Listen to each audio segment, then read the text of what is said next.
Hello, in this video, we're going to see how to backup and restore a Kubernetes cluster. The prerequisite for this video is to have some understanding of how to launch a cluster using Kubeadm, because the cluster that we have launched here is also based on Kubeadm. So let's look at the list of nodes in this cluster. We have one master and worker node. So before we back up, we need to understand what all we need to back up. So backing up a single master here involves two things. We need to back up all the certificates, the TLS certificates and keys that are associated with the cluster components. And secondly, we have to back up and subsequently restore the etcd server of this cluster. So we are going to begin with the backup part first. So let's look where all the certificates are existing. So it would be here. etc Kubernetes, and we have something called as PKI, which stands for Public Key Infrastructure. And we also have a subdirectory inside it specifically for the etcd server. All the certificates for the etcd component is going to be present at one level down, which is at the subdirectory etcd. So this is the path relevant where all the certificates and keys are stored. Now, let's go ahead and create a directory wherein we could keep all the certificates. So backup CERTS. So I'm just going to create a directory. I think I've already created it. So let me just remove it and then create it again so that I'm not duplicating anything. So remove. Okay. So I have removed it and then I'm going to create it again. So I have created this directory. Now I'll have to copy all the components from the PK folder to here. So cp-r and then etc Kubernetes PKI, and I'm going to keep everything at this folder, at this directory. So b backup CRTS. Okay. Now I should be seeing everything under this folder. So if I use the list command, I should be able to see all the certificates under this. So the entire directory has got moved. So this keeps it simple. Now we have done the first part of backing up, which is nothing but backing up the TLS certificates and keys for the cluster components. So that is backed up. So now comes the second part. We have to create a snapshot for etcd control, etcd server. In order to interact with the etcd server, we need to have the etcd control client installed. So an easier way of installing this client is using the go get command. Go is the programming language that we are going to use to get this client on the system. So go get and this github.com/core/os/etcd and then etcdctl. So this is the command that we need to give in order to get this get the client on the system. Now I think etcdctl command should work. Yes, it is already here. I'm just going to give the clear command again. And now comes a big command which is required to save the snapshot. So first we need to save the API version of etcdctl, which is 3. So this would work in order, with the Kubernetes components. So we need to put the API as 3 so that it could interact with the etcd server, which is already installed using Kubeadm. And then I put a slash to go to the next line. And here I'm going to say etcdctl snapshot.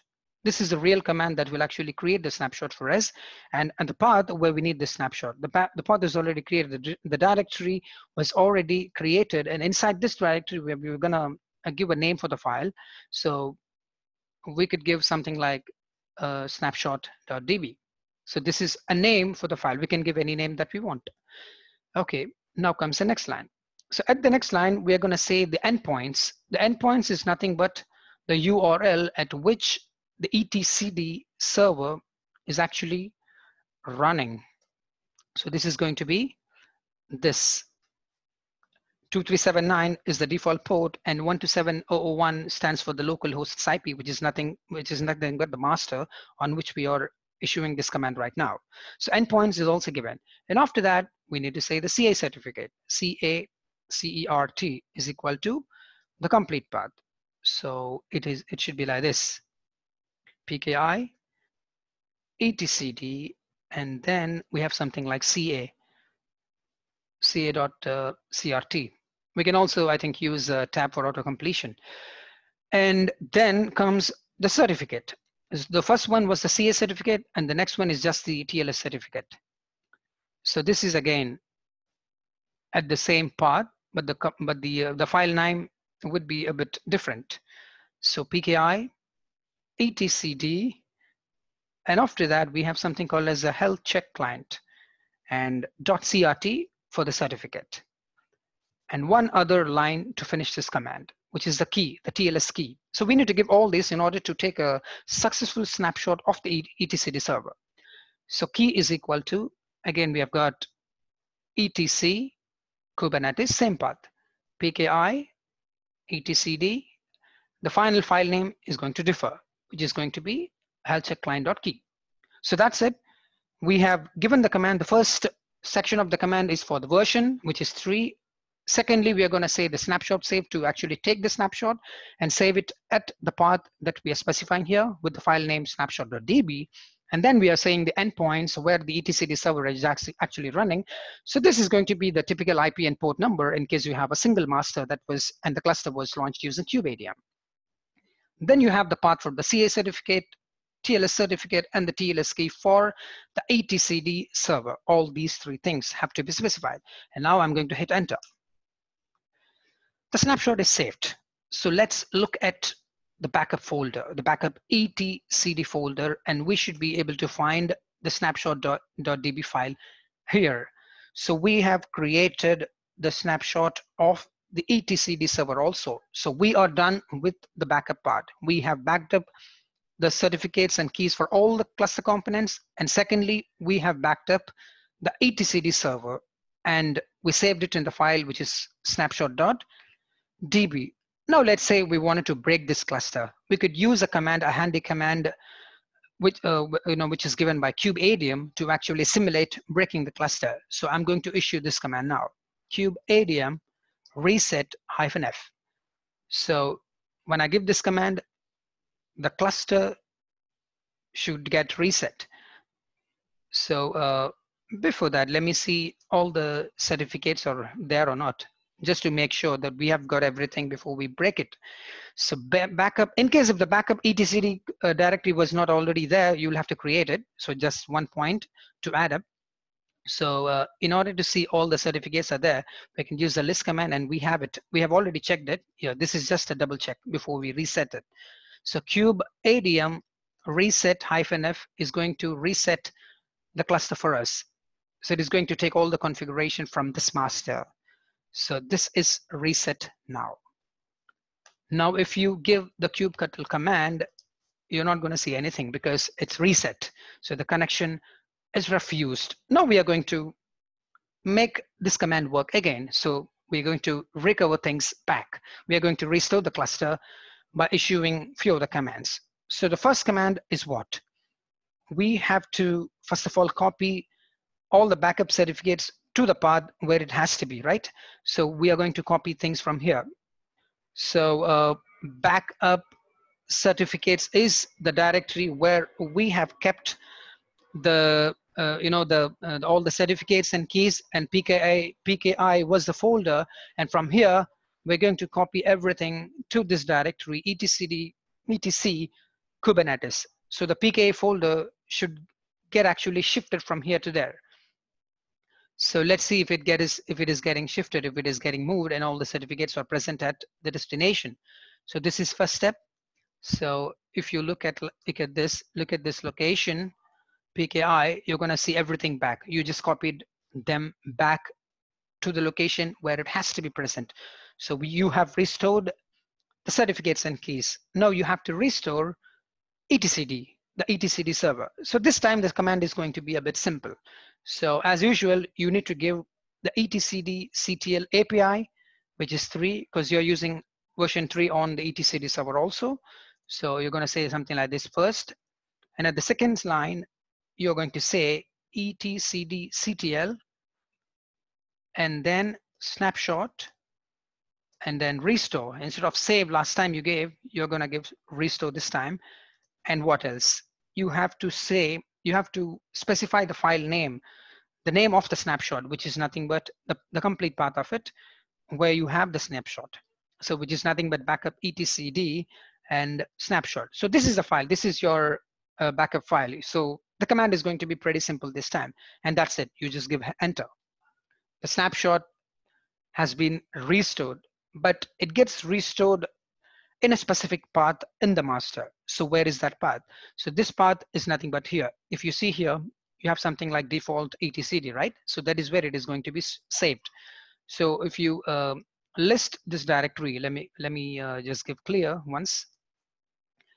And if you give list for this, you're going to see the member directory. And if you use something like tree, you can see all the files that is going to be there inside the member directory. Now we have to copy the member directory completely to a different path so that we restore things. So how would you do it? You're going to move it. So you can move it. Instead of copying it, we can always move it. So move the directory name followed by the actual directory, which is nothing but the member directory. And we have to keep it inside this one, var lib, and then we have something like etcd. So we are going to keep everything inside this directory. So we just move it. And now if I have to look at the destination directory, if it has been moved or not, just to check if it has been moved or not.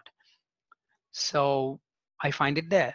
So similarly, if I go give the tree command like I gave before, I should be able to see all the components here. So what happened? We have successfully moved things to the destination. Okay. Now it is not done yet. We have one other command that we need to give to make things working. So since we have copied everything back and kept it where it has to be there, we are going to finally initialize the cluster using the Kubeadm init command, but we also need to give an additional flag. So I'm just typing that command here. I'm just pasting it because I just copied it. It's a big command.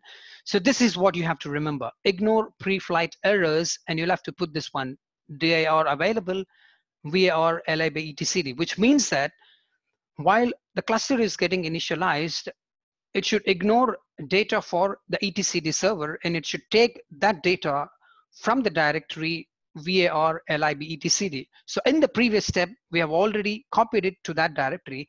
So etcd is going to fetch information from that directory, and Kubeadm would do rest of the things for us. So this is one command, and I'm just going to give enter.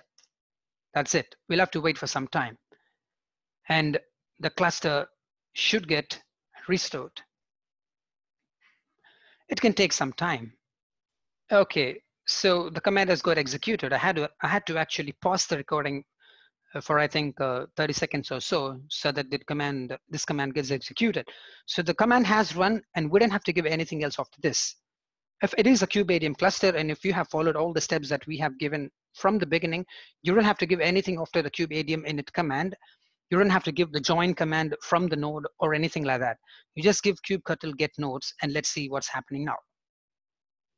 You get the list, and the age is 54 minutes. So which means that this cluster is not a new cluster. So it has restored. Okay. So this is how you would actually back up the master. It is a single master, and we only have a worker node, a single worker node, and how you kind of backup it, and later on how you restore it. So the master is ready now. So it was not ready for some time, and now it is ready. Okay, so in this video, we have seen how to back up a cluster. That is how to back up the TLS components, which is the public key infrastructure components, the TLS certificates keys of all the cluster components, how to back it up, and how to back up the etcd server, and later on how to restore these two things. And we saw how to use the handy etcd control client to actually take the backup and restore the backup of the etcd server. With this, I think you should now be clear how you can actually back up and restore a cluster which was launched using Kubeadm. Even if you follow some other process for launching a cluster, the overall procedure is going to be something similar. All right, Hope this video was helpful, and thank you so much for watching.